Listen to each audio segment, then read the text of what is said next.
Kerajaan Kelantan merakamkan penghargaan kepada Perdana Menteri Datuk Seri Anwar Ibrahim atas arahan penggantian segera jambatan gantung yang runtuh di Latar Kuala Krai petang kemarin. Susulan itu, Menteri Besar Datuk Muhammad Nasruddin Daud berkata beliau mengarahkan pejabat tanah dan jajahan Kuala Krai untuk menyelaras urusan berkaitan dengan unit penyelarasan pelaksanaan Jabatan Perdana Menteri serta agensi terlibat.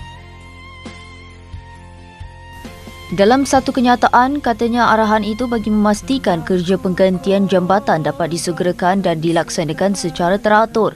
Kerajaan negeri jelas beliau komited untuk terus bekerjasama rapat dengan kerajaan persekutuan demi menjamin kebajikan rakyat serta memastikan kemudahan awam yang selamat dan berfungsi dapat disediakan sebaiknya. Tambahnya, Adun Manik Urai dan Ahli Parlimen Kuala Krai telah mengambil langkah segera dengan turun padang serta menggerakkan tindakan awal bagi membantu bangsa dan memastikan keselamatan penduduk setempat. Dalam kejadian jam 2 petang kemarin, kemeriahan sebuah majlis perkahwinan bertukar cemas apabila lebih 50 tetamu terjatuh ke dalam sungai selepas jambatan gantung yang mereka lalui terputus.